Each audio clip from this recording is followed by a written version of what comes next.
back on September 29, the White House issued a released statement, a memorandum for the Secretary of State. It's titled Presidential Determination on Refugee Admissions for Fiscal Year 2016. It says that the admission of up to 85,000 refugees to the United States during fiscal year 2016 is justified by humanitarian concerns or is otherwise in the national interest, provided that this number shall be understood as including persons admitted to the United States during FY 2016 with federal refugee resettlement assistance under the Amerasian Immigrant Admissions Program. And of course, these are done through the embassies as well as Citizenship and Immigration Service. Now, what they're saying, and these are the numbers: Africa, 25,000, East Asia, 13,000, Europe and Central Asia, 4,000. Latin American, 3,000. Near East, South Asia, 34,000. Unallocated reserve, 6,000.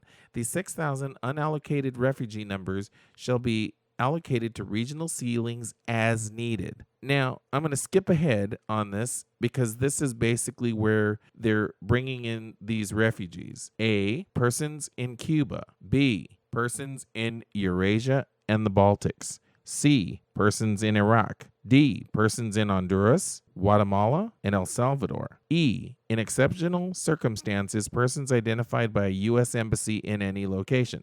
Now, what's interesting, and you got to add this to the other numbers that have since come out of the administration, where they're talking about 100,000 refugees that are supposed to be coming in, although these numbers can go even greater. But listen to this part that has to do with the Syrian refugees. And this is from another report. Fake Syrian passports aren't exactly a dime a dozen, but they can be had for as little as $200, according to a report from the Department of Homeland Security that could call into question the ability to screen Middle East refugees, so-called, fleeing to the West. Now, there was an 18-page report circulated to law enforcement agencies throughout the U.S., and it warns that a certain batch of Syrian passports, these are issued since June of 2014 from two areas that are now under the Islamic State control, are likely to be phonies. And this is based on the fact that one was bought on the black market in Turkey. Now,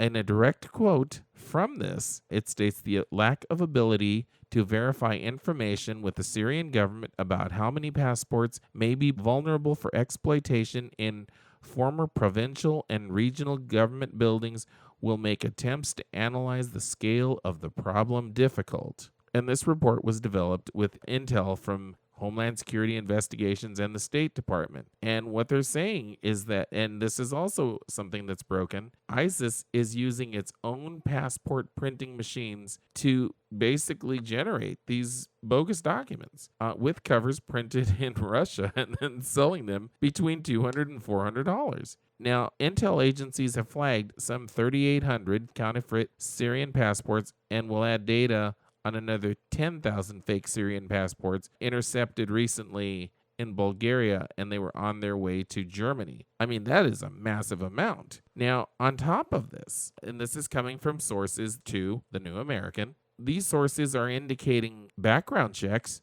What background checks? They're not running background checks. And what they're trying to do is basically the administration is slipping in as many people as they can. One can only wonder what the real purpose is behind this, but they're slipping in as many as they can and doing so under programs and doing so illegally. Now, a source over at the Defense Department stated that the fact that we are not doing these types of checks on people applying to enter the U.S. from high-risk countries is absolute insanity. And that's a direct quote. But that concurs what's taking place and what I've been hearing from Homeland Security. So you've got two separate federal departments saying the same thing.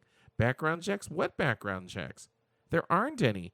Now, on top of that, you also have the recent report that 72 individuals in the United States who were hired by the Department of Homeland Security are individuals who have a connection to terrorism, and yet where was the background checks there? And, some of this was included in a letter sent on December 3, 2015 to Attorney General Loretta Lynch the Secretary of Homeland Security, Jay Johnson, the Secretary of the State Department, John Kerry. And this letter was signed by U.S. Senators Ted Cruz and Jeff Sessions. In the same letter, in the first 11 months of this year, we have already identified 12 individuals brought into the country as refugees who have been subsequently implicated in terrorism. Congress is days away from consideration of an omnibus year-end funding bill that would set the U.S. on an autopilot to approve green cards, asylee, and refugee status to approximately 170,000, quote, migrants from Muslim countries during the next fiscal year.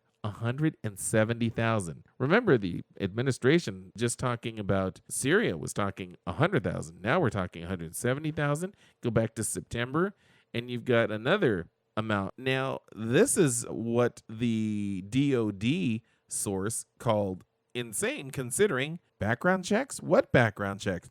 I think we have a general theme here, and it's a theme that's being seen by folks such as Senator Sessions, such as Senator Cruz, and such as a number of members of Congress in the House of Representatives. More and more people are starting to see this. More information is starting to come out. This administration is importing individuals who are questionable, including terrorists. And it's something they have been doing for quite a few years. What we have is a compromised administration who is compromising the national security of the United States of America. But what is the end game here?